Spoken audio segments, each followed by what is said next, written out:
فأنا ناصح لإخواني بالصدع بالحق تبيض وجوههم. السكوت في مسألة الحزبية يضرها، فاصدع بما تؤمر وأعرض عن المشركين. سلامي على دماج ورجالها والشيخ يحيى ودار العلم يا سعد بانيها. بسم الله الرحمن الرحيم. الحمد لله ثم الصلاة والسلام على رسول الله وعلى آله وصحبه ومن اتبع هدى. أما بعد. Ikhwan fillah rahimani wa rahimakumullah. Kembali kita mengkaji kajian dari kitab Al-Jami' As-Sahih fi Tauhid Rabbil Alamin. Kumpulan yang sahih dari sisi landasan hukum pada materi pengesahan Rabb semesta alam. Materi tauhid, sebuah karya tulis ilmiah milik Fadilatul Syekh Abu Amr Abdul Karim bin Ahmad bin Husain Al-Hajuri Al-Umari Al-Yamani hafizahullah ta'ala. Walhamdulillah, kita memuji Allah Subhanahu wa taala yang mana pada pertemuan sebelumnya telah kita selesaikan judul bab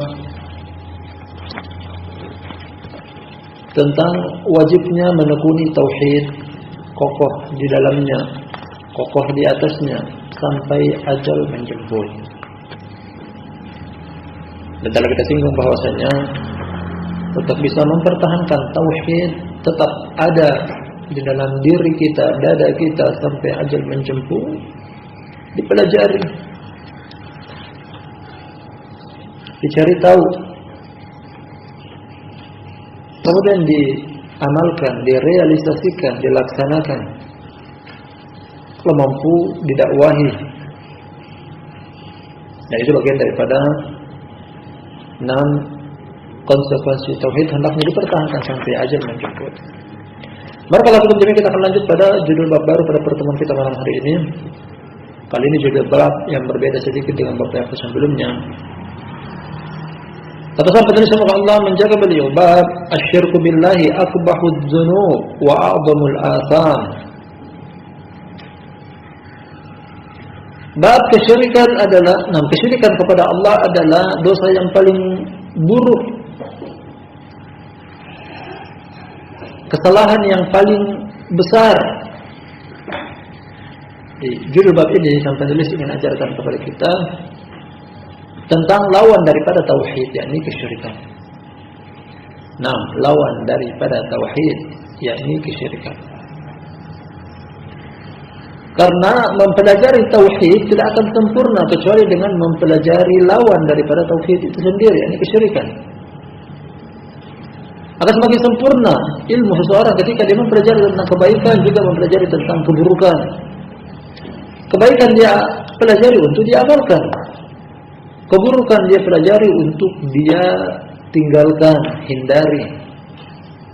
Karena tak sedikit dari orang yang mengaku dia mengetahui tentang kebaikan, mempelajari tentang kebaikan, namun dia tidak paham, tidak tahu, tidak mengerti tentang keburukan, akhirnya dia pun terjerumus ke dalam keburukan. Kata Hudzaifah bin Yaman radhiyallahu anhu yang diriwayatkan oleh Imam Bukhari, kana nasu yas'aluna Rasulullah sallallahu alaihi wa ala alihi wasallam anil khair, fa kuntu as'aluhu anis syarr makhafata ayyudrikani. Kata Hudzaifah bin Yaman radhiyallahu anhu, dahulunya orang-orang bertanya kepada Rasulullah sallallahu alaihi wasallam hanya tentang kebaikan, sedangkan aku bertanya kepada beliau tentang kejelekan. Bukan untuk mengamalkannya, bukan untuk menyebarkannya. Makhafata ayyudrikani, khawatir akan menimpaku. Karena tak sedikit juga di antara orang-orang terjerumus ke dalam keburukan dikarenakan tidak mengetahui itu adalah keburukan.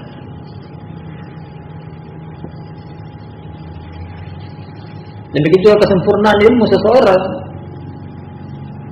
Bahkan ini dipuji oleh Nabi sallallahu alaihi wasallam tentang orang terbaik. Ketika dia paham di dalam agama Islam, sebagaimana juga dia paham dahulunya sebelum di agama Islam, di masa jahiliyah. Nabi sallallahu alaihi wasallam beliau pernah ditanya, "Ya Rasulullah, man khairun nas?" Wahai Rasulullah, siapa orang yang terbaik? Pada salah satu jawaban beliau memberikan jawaban bahwasanya khiyarukum fil Islam, khiyarukum fil jahiliyah, khiyarukum fil Islam idza faquhu. Orang terbaik di antara kalian di zaman jahiliyah, orang terbaik di antara kalian di zaman Islam apabila dia faqih.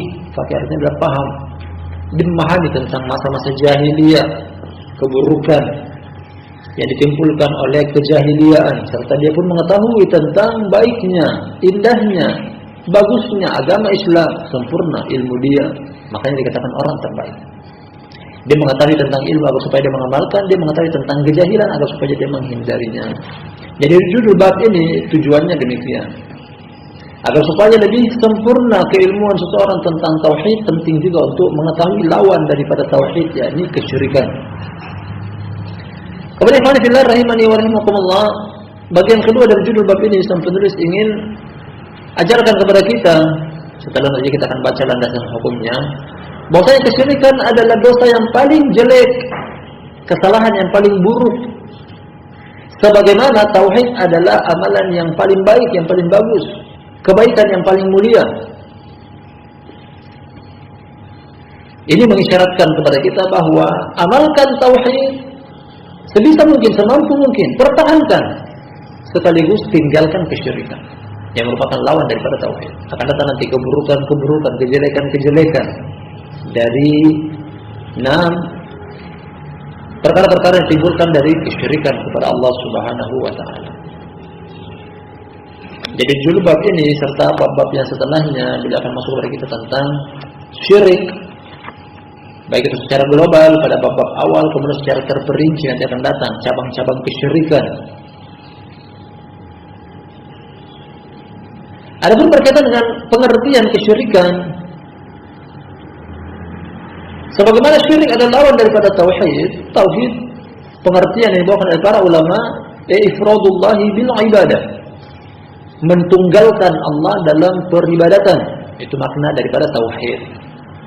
Secara bahasa diambil dari kata wahada yuwahhidu tauhidan, menjadikan satu. Nah, menjadikan satu. Dalam syariat arti tauhid mentunggalkan Allah, menjadikan hanya satu, yakni Allah tempat tertujunya ibadah. Jangan beribadah kepada selain Allah, jangan beribadah kepada orang tua, jangan beribadah kepada majikan, jangan beribadah kepada atasan, jangan beribadah kepada makhluk semulia apapun dia, jangan beribadah kepada selain Allah Subhanahu wa taala. Kalau begitu, lawan daripada kesyirikan adalah akan datang nanti pengertian yang paling dekat yang dibawakan oleh Rasulullah sallallahu alaihi wasallam ketika memberikan definisi tentang kesyirikan, an taj'ala lillahi niddan wa huwa khalaqaka. Syirik adalah engkau menjadikan kepada Allah Subhanahu wa taala tandingan, saingan, sekutu dalam peribadatan, padahal Dialah yang telah menciptakan engkau. Allah yang memberikan rezeki kepada engkau, pergi sujud kepada selain Allah. Allah yang telah memberikan kita penghidupan, pergi takut dan berharap kepada selain Allah. Allah yang memberikan kita dengan begitu banyak nikmat darinya semata, justru pergi barakallahu fikum jami'an. Kita serahkan ibadah kita kepada selain Allah Subhanahu wa taala, dan inilah maksud daripada kesyirikan.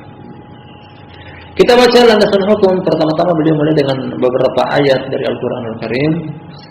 Setelah itu beliau akan bawakan beberapa hadis pula, merupakan kandungan dari isi judul bab ini.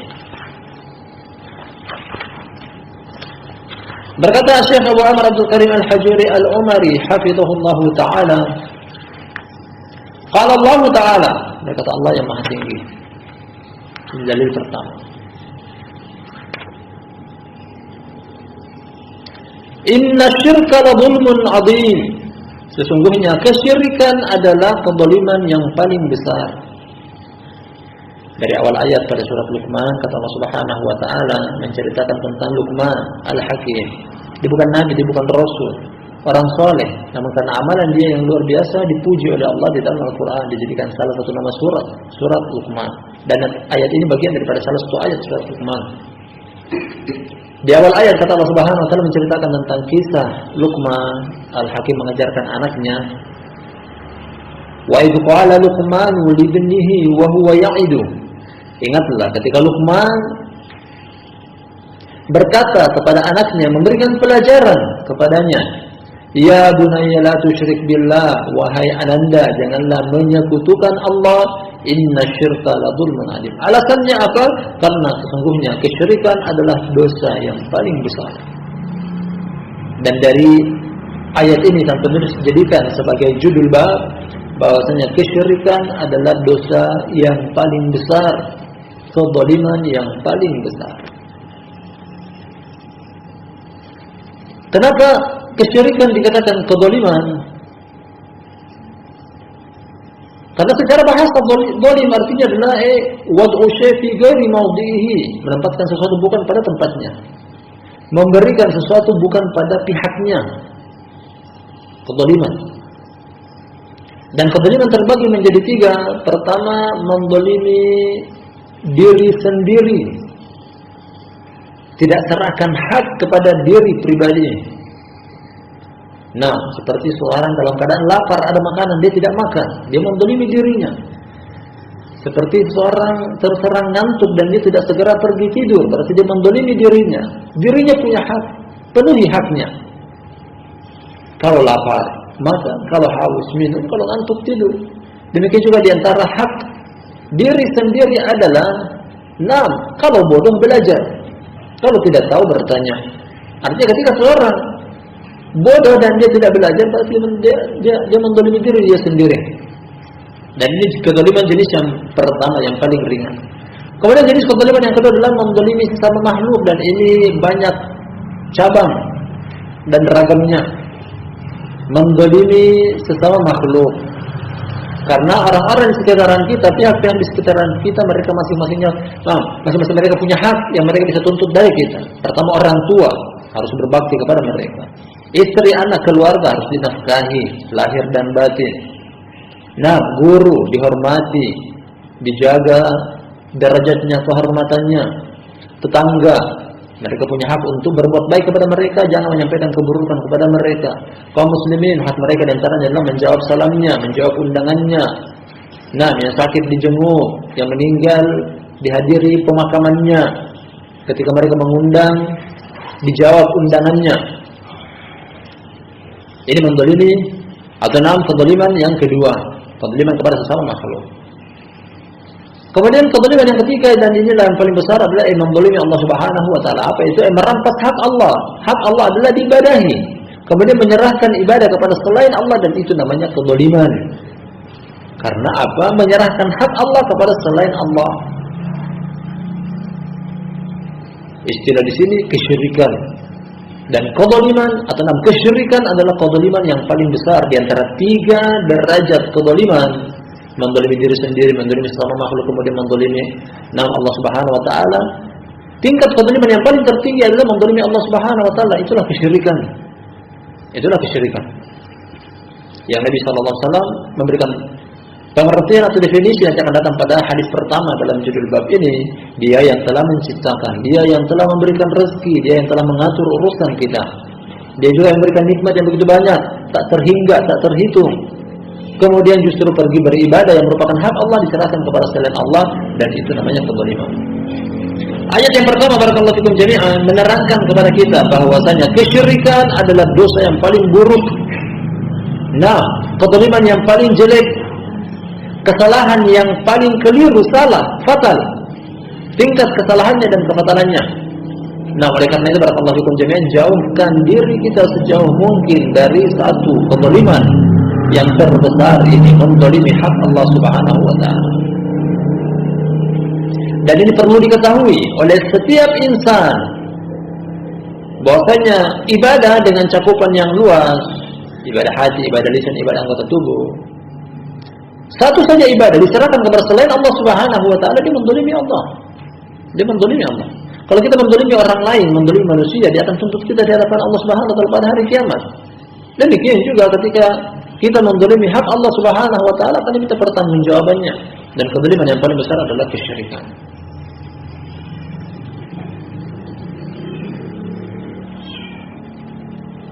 Ada permisalan di dalam Al-Qur'anul Karim, kata Allah Subhanahu wa taala tentang ada dua orang budak, yang satunya memiliki satu majikan, Yang satu yang lainnya dia memiliki dua majikan. Yang memiliki dua majikan, dia dalam kebimbangan karena ketika dia khidmat kepada majikan yang pertama, majikan yang kedua akan menuntut bahwasanya aku juga menggaji engkau, kenapa engkau tidak bekerja kepadaku, melayani aku. Ditinggalkan majikan yang marah tadi. Atau dia tinggalkan majikan yang pertama, dia menghidmat kepada majikan yang marah. Ketika dia khidmat dan kerja kepada majikan yang kedua, majikan yang pertama akan tuntut dia, aku juga gaji engkau, kenapa engkau tidak bekerja kepadaku. Nah, seperti itulah ketika menjadikan dua majikan. Namun bandingkan dengan budak yang hanya memiliki satu majikan saja, dia khidmat kepada majikan tersebut, dialah majikan itu memberikan dia gaji, upah, makanan, bayaran, ganjaran, dan dia tidak kebingungan karena cuma satu majikannya. Dan seperti itulah gambaran tentang orang yang dua pihak dia sembah Allah, sembah juga kepada selain Allah. Siapa yang harus dia dahulukan? Siapa yang harus dia prioritas utamakan? Ketika orang memiliki dua majikan, tentunya majikan yang lain akan marah karena sama-sama membayar, sama-sama mengeluarkan biaya. Oleh karena itu, barakallahu fikum jami'an, kesyirikan adalah kezaliman yang paling besar. Kita lanjut ke landasan hukum yang berikutnya, masih berupa ayat. Kata Allah Subhanahu wa taala, wa qauluhu jalla fi 'ula, dan berkata Allah yang maha mulia ketinggiannya, innallaha la yaghfiru an yushraka bihi wa yaghfiru ma duna dzalika liman yasha wa may yushrik billahi faqad iftara itsman 'azima wa man faqad dhalla dhalalan ba'idan. Jadi ayat ini terulang sebanyak 2 kali di surat yang sama, surat An-Nisa. Ayat yang ke-47, ayat 48, dan kalau nggak salah ayat yang 166. Ayat ini terulang sebanyak 2 kali di dalam surat An-Nisa. Kita artikan bunyi ayatnya, kata Allah yang maha mulia ketinggiannya, sesungguhnya Allah tidak mengampuni dia disekutui. Allah tidak mengampuni dia disekutui. Yushraka, sebelum kamu masukkan an-nasibiyah, yushraku fil midar bisigati majhul, naibul fa'ilnya dan mustaqil taqdiruhu huwa yarji ila Allah. Disekutui, siapa yang diketahui, huwa kembali kepada Allah. Sesungguhnya Allah tidak mengampuni ayyushraka bihi, dia disekutui. Dan lanjutan ayatnya, wa yaghfiru ma duna dzalika liman yasha, dan dia mengampuni selain daripada dosa itu. Keterangan dan penjelasan akan ayat ini tentang buruknya kesyirikan, jeleknya dosa yang satu ini, bahwasanya dosa ini Allah Subhanahu wa taala tidak mengampuninya. Ketika seseorang meninggal dunia dan masih ada dosa ini di dalam dirinya, Allah tidak akan ampuni. Sedangkan dosa-dosa yang lainnya selain kesyirikan, para ulama mengatakan tahta masyiatillah, di bawah kehendak Allah. Kalau Allah mau, Allah akan ampuni. Kalau Allah Subhanahu wa taala tidak, Allah akan siksa. Berbeda dengan dosa kesyirikan, ketika seseorang meninggal dunia, mengakhiri kehidupan dia di kehidupan dunia dalam keadaan membawa dosa syirik, tidak akan diampuni. Menunjukkan bahwasanya dosa ini adalah dosa yang paling buruk, dosa yang paling jelek, kesalahan yang paling jelek, yang paling buruk. Karena apa? Tidak diampuni. Walaupun kita semuanya membutuhkan ampunan dan kasih sayang dari Allah Subhanahu wa taala.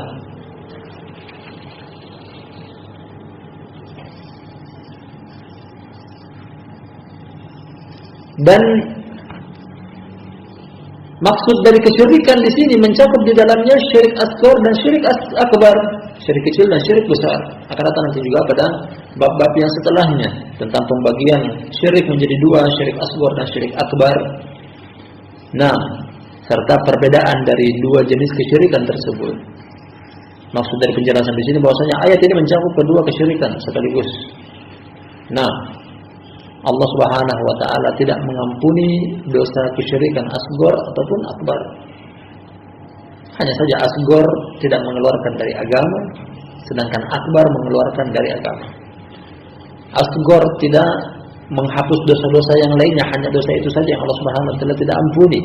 Sedangkan akbar menghapus amalan-amalan yang lainnya. Asghar tidak terhapus amalan-amalan yang lainnya, hanya dosa itu saja yang Allah Subhanahu wa taala tidak ampuni. Sedangkan syirik akbar menghapus dosa-dosa yang lainnya. Dan kita lanjut pada landasan hukum yang ketiga, masih berupa ayat. Wa qala rabbuna subhanahu, dan berkata Rabb kami yang maha suci, bala man kasaba sayyi'atan wa ahatat bihi khati'atuhu fa ulaika ashabun nari hum fiha khalidun. Sekali-kali tidak, barang siapa yang mengamalkan kejelekan di sini datang dengan nakirah, namun dijelaskan dengan potongan ayat yang setelahnya. Yang diinginkan dari kejelekan ini adalah kejelekan yang paling besar, kejelekan yang paling jelek, kejelekan yang paling buruk, dan dia adalah kesyirikan, disifati oleh Allah dengan potongan yang berikutnya, wa hatat bihi khati'atuhu, kesalahannya yang menenggelamkannya, kesalahannya yang membinasakannya, menyebabkan faulaika ashabun nari hum fiha khalidun, maka mereka itulah penduduk neraka dan mereka kekal di dalamnya. Mereka adalah penduduk neraka dan mereka kekal di dalamnya, di dalam neraka. Sifat yang Allah Subhanahu wa taala sebutkan pada potongan akhir dari ayat ini bahwasanya sayyi'ah, kejelekan yang menenggelamkan pelakunya, yang membinasakan dan mencelakakan pelakunya, serta akan dimasukkan ke dalam neraka dan dia juga kekal di dalamnya, tak lain dan bukan kecuali kesalahan tersebut yang dimaksud adalah kesalahan yang paling besar, yakni kesyirikan. Karena dosa-dosa yang lainnya tidak sampai menyebabkan seseorang itu kekal di neraka, kecuali kesyirikan dan kekufuran dan kemunafikan. Nah, masuk di dalamnya. Oleh karena itu datang dari tafsir Ibnu Abbas, dari Imam Ibnu Katsir, atau juga dari tafsir Ikrimah, Imam Suddi, dan yang lainnya mengartikan tentang sayyi'ah yang datang dalam siyak nakirah di sini adalah yang diinginkan kesyirikan. Barang siapa yang mengamalkan kesyirikan, kesyirikan dia tersebut akan mencelakakan dia, membinasakan dia, menenggelamkan dia, dan dia adalah penduduk neraka dan kekal di dalamnya. Nah, kita kini kepada tafsir Ibnu Abbas yang memaknai sayyi'ah di sini adalah yang paling besar, dosa besar yang paling besar, yakni kesyirikan. Makanya sang penulis sengaja membawakan ayat ini karena yang beliau inginkan dari ayat ini, tafsir Ibnu Abbas, kesyirikan. Nah, bentuk buruknya kesyirikan yang terkandung dalam makna ayat ini, bentuk jeleknya dosa kesyirikan yang terkandung dalam makna ayat ini adalah orang tersebut celaka, binasa, tenggelam dengan dosa syirik tersebut, serta menyebabkan dia masuk ke dalam neraka serta kekal di dalamnya. Jadi dosa syirik adalah dosa yang menyebabkan orang kekal di dalam neraka. Kalau di sini tentang amalannya, kalau pada ayat dari surat Al-Baqarah menerangkan tentang pelakunya. Kata Allah Subhanahu wa taala, "Innal ladzina kafaru min ahlil kitab wal musyrikin", sesungguhnya orang kafir dari kalangan ahli kitab Yahudi dan Nasara, wal musyrikin, dan juga orang musyrik. Di mana tempat mereka? Fi nari jahannam, mereka di neraka jahannam. Allah sifati tentang mereka di dalam neraka jahannam, khalidina fiha, mereka kekal di dalamnya. Kekal dengan arti kata tidak akan pernah keluar selama-lamanya, terus menerus di dalam neraka yang isinya adalah ganjaran balasan siksaan dari Allah Tabaraka wa taala karena dosa kesyirikan dia tersebut. Tambahkan lagi, dicela oleh Allah Subhanahu wa taala di kehidupan dunia, ulaika hum syarrul bariyah, orang-orang kafir, masuk di dalamnya orang musyrik, dijuluki Allah Subhanahu wa taala bahwa mereka adalah makhluk yang paling jelek, paling buruk, bukan rupanya, bukan fisiknya, bukan wajahnya, bukan parasnya. Yang diinginkan di sini adalah jelek dari sisi akidahnya, agamanya, keyakinannya, ideologinya, paling buruk. Gambaran yang sangat jelas, gamblang yang dibawakan oleh sang penulis dari dosa kesyirikan membuat kita takut untuk terjerumus ke dalamnya, membuat kita barakallahu fikum jami'an enggan untuk berdekatan dengan dosa yang satu ini karena saking buruknya dampak, saking jeleknya efeknya. Bahkan Nabi Allah Ibrahim alaihissalam selain berdoa untuk dirinya, dia pun tak lupa untuk berdoa bagi keluarganya, anak cucunya, agar supaya Allah Subhanahu wa taala menjauhkan dia dari satu dosa ini, dosa yang paling jelek, paling buruk. Dia berdoa kepada Allah Subhanahu wa taala sebagaimana yang Allah bawakan dalam surat Ibrahim. Nah, wajnubni wa baniya an na'budal asnam. Dia berdoa kepada Allah Subhanahu wa taala, ya Allah, jauhkanlah diriku serta jauhkanlah anak cucuku dari penyembahan berhala, dari dosa syirik. Jadi bukan untuk diri dia sendiri dia berdoa, namun dia minta juga kepada anak cucunya, keturunannya. Karena dosa ini adalah dosa yang paling jelek, dosa kesyirikan. Makanya para ulama mengatakan bahwasanya seandainya pun engkau melakukan dosa-dosa yang lainnya selain kesyirikan, masih lebih mending dibanding engkau melakukan dosa kesyirikan. Karena dosa kesyirikan celaka dunia akhirat. Di dunia dijuluki dengan orang yang paling buruk, di neraka dijuluki dia adalah atau kekal di dalam neraka. Tidak ada baiknya. Wa qala, dalil yang berikutnya masih berupa ayat. Dalil yang keempat, berkata Allah tabaraka wa taala, innahu may yusyrik billahi faqad harrama Allahu 'alaihi al-jannata wa ma'wahu an-nar wa ma lidh-dhalimin min ansar. Sesungguhnya barang siapa yang menyekutukan Allah, sungguh Allah haramkan bagi dia surga serta tempat kembali dia adalah neraka, dan tidak ada bagi orang-orang yang zalim penolong. Tidak ada penolong bagi orang-orang yang zalim. Wa ma lidh-dhalimin min ansar.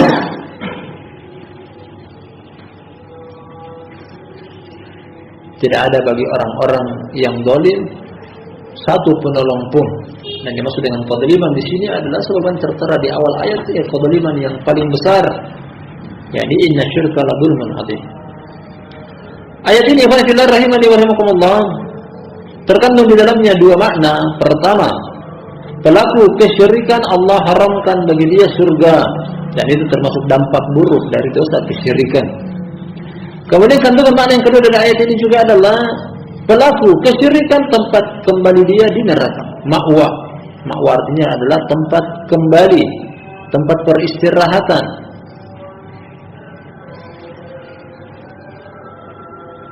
Tempat kembali bagi pelaku kesyirikan adalah neraka.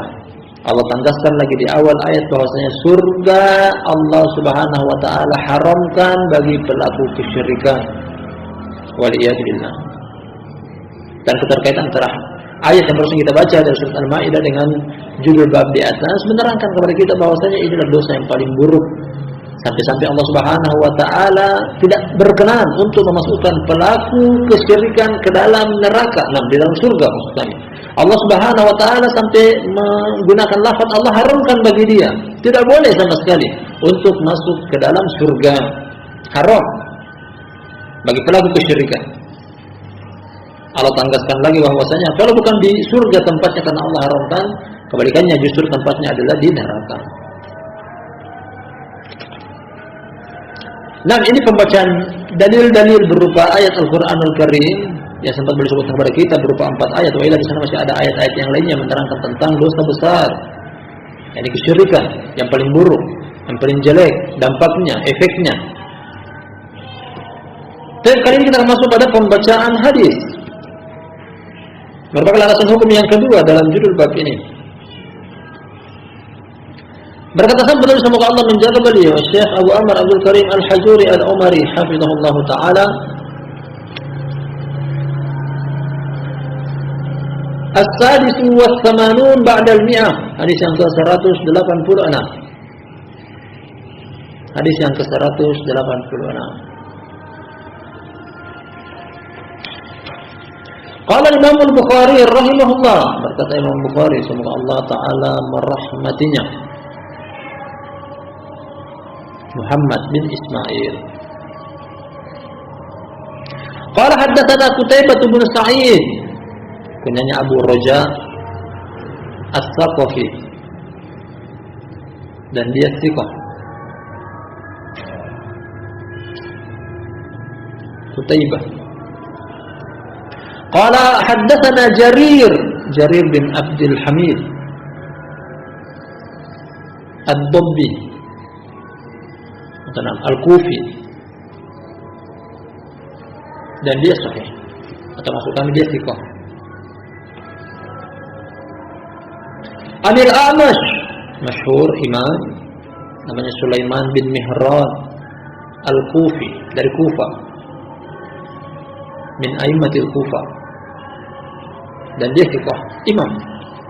An Abi Wa'il, Syakik bin Salamah. Terkadang diriwayatkan langsung dari Abdullah bin Mas'ud sebagaimana datang penyebutannya. Terkadang juga dengan perantara seperti di sini. Abi Wa'il, Syakik bin Salamah, murid dari Ibnu Mas'ud. Namun dalam hadis ini diriwayatkan dengan perantara. Abu Wa'il dan Syakik bin Salamah meriwayatkan dari An Amr bin Shurahbil, Amr bin Shurahbil Al-Hamdani Al-Wadi'i dari Yaman. Dan dia thiqah. Punyanya Abu Maisarah. Qala Abdullah, yakni Ibnu Mas'ud. Ini kaidah. Ketika Abdullah disebutkan dengan itlaq tanpa menyebutkan bin siapa, nisbahnya ke kabilah mana, dia adalah Abdullah bin Mas'ud. Karena Abdullah dalam sahabat banyak sekali. Nah, Abdullah bin Mas'ud Al-Hudali dari Bani Hudair, yang butuni Quraisy.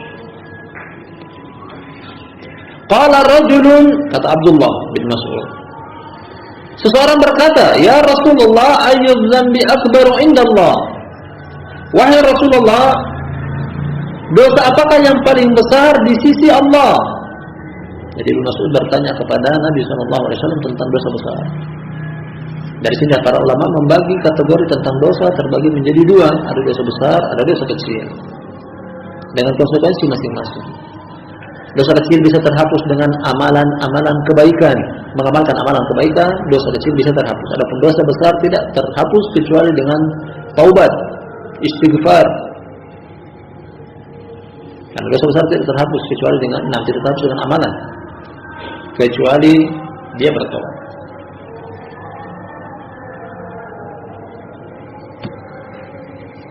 Seseorang bertanya kepada Rasulullah, wahai Rasulullah, dosa apakah yang paling besar di sisi Allah? Qala, Nabi SAW memberikan jawaban, an tad'u lillahi niddan wa huwa khalaqaka. Engkau menyeru kepada Allah sekutu, menjadikan kepada Allah sekutu. Dan sebagai riwayat, an taj'ala lillahi niddan, engkau menjadikan bagi Allah sekutu, tandingan, saingan. Ada Allah, namun engkau beribadah kepada selain Allah. Engkau menjadikan kepada Allah ada tandingan, ada saingan. Padahal wa huwa khalaqaka, dia yang telah menciptakan engkau. Arti orang ini memberikan hak Allah kepada selain Allah, berarti orang ini mendolimi. Dan ini hak prerogatif Allah Subhanahu wa taala yang tidak ada satu makhluk pun menyekutui Allah dalam hal tersebut. Apa itu penciptaan? Al-Khaliq hanya diperuntukkan kepada Allah Tabaraka wa taala, makhluk yang lainnya tidak. Dia yang menciptakan, dan tidak boleh menyerahkan peribadatan kepada zat yang juga merupakan makhluk diciptakan, karena di antara hak zat yang mencipta adalah diibadahi. Ya ayyuhan nas u'budu rabbakum, wahai segenap umat manusia, beribadahlah kepada Rabb kalian. Apa alasannya? Kenapa kita harus beribadah kepada Rabb? Alladzi khalaqakum walladzina min qablikum, yang telah menciptakan kalian juga yang telah menciptakan umat-umat sebelum kalian. Jadi peribadatan hanya diperuntukkan kepada yang mencipta. Demikian juga seorang sahabat yang mulia Jubair bin Mut'im, yang tadinya dia masih musyrik, dia datang ke kota Madinah mengunjungi anggota keluarganya. Dia tak sengaja jalan di samping masjid mendengar Nabi SAW membaca surat At-Tur dalam salat maghrib. Dia waktu itu di luar karena belum sholat, dia masih musyrik. Nabi SAW membaca surat Tur sambil dia mendengarnya. Am khuliqu min ghairi syai'in am humul khaliqun. Apakah mereka, yakni sembahan-sembahan kalian, patung-patung berhala-berhala, apakah mereka diciptakan dari sesuatu? Am humul khaliqun, atau mereka yang diciptakan, ataukah mereka yang menciptakan? Berhala kalian itu, berikan jawaban kepada kami. Dia yang mencipta atau dia dicipta? Jawabannya dia dicipta. Lalu kenapa kalian menyembah zat yang dicipta? Kenapa tidak menyembah yang mencipta? Nah, demikian juga Allah Subhanahu wa taala adu argumen kepada orang-orang yang masih menyembah kepada selain Allah Subhanahu wa taala, hada khalqullah faruni madza khalaqal ladina min duni. Inilah penciptaan Allah, yakni bumi, langit serta isinya. Tampakkan kepadaku apa yang berhala-berhala kalian bisa ciptakan.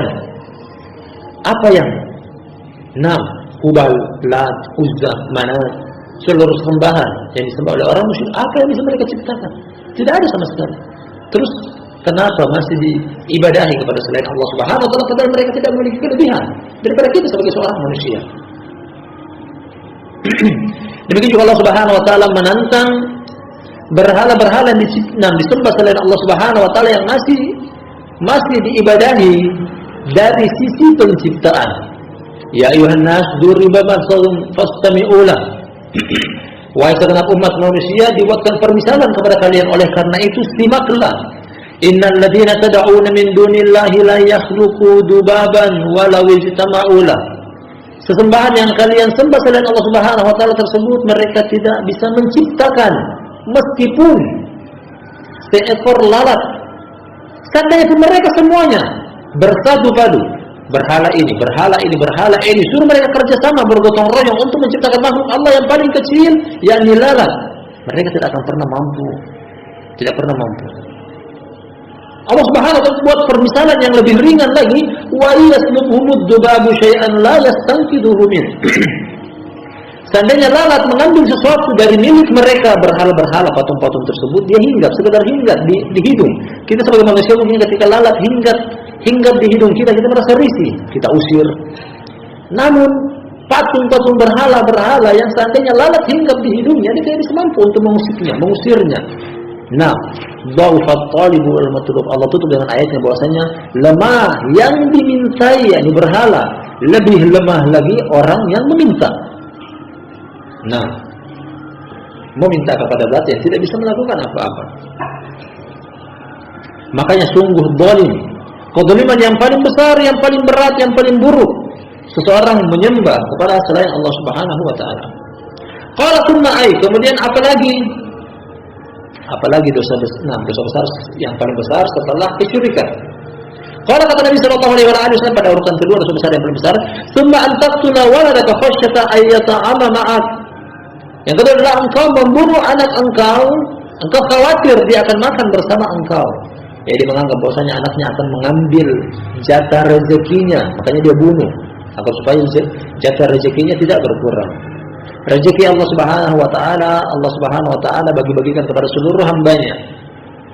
Dan tidak ada dari makhluk Allah yang mengambil jatah rezeki orang lain. Tidak ada.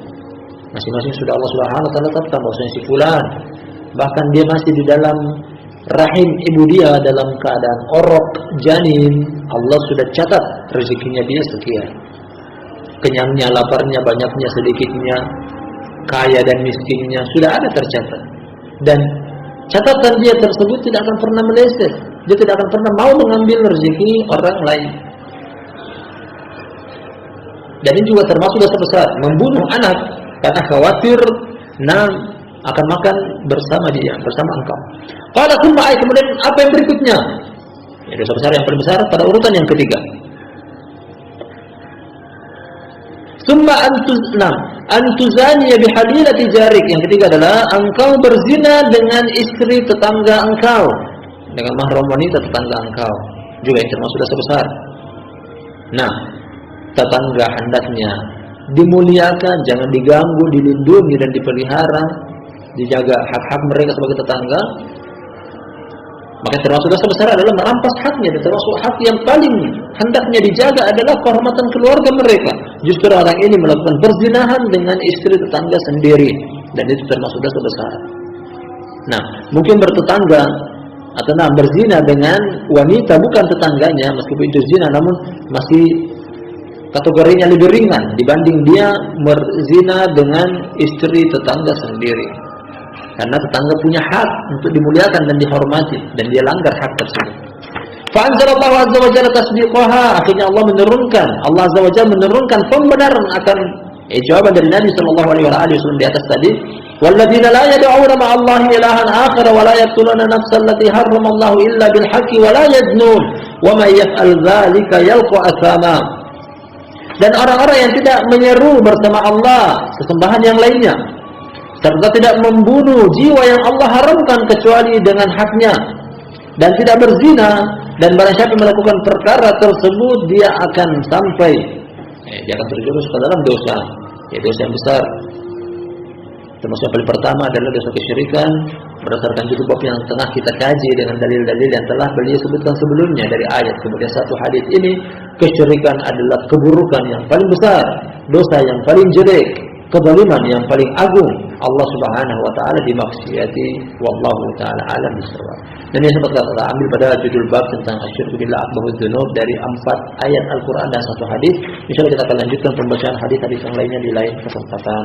Kita akhiri sampai di sini. Subhanakallahumma wa bihamdik, asyhadu an la ilaha illa anta, astaghfiruka wa atubu ilaik.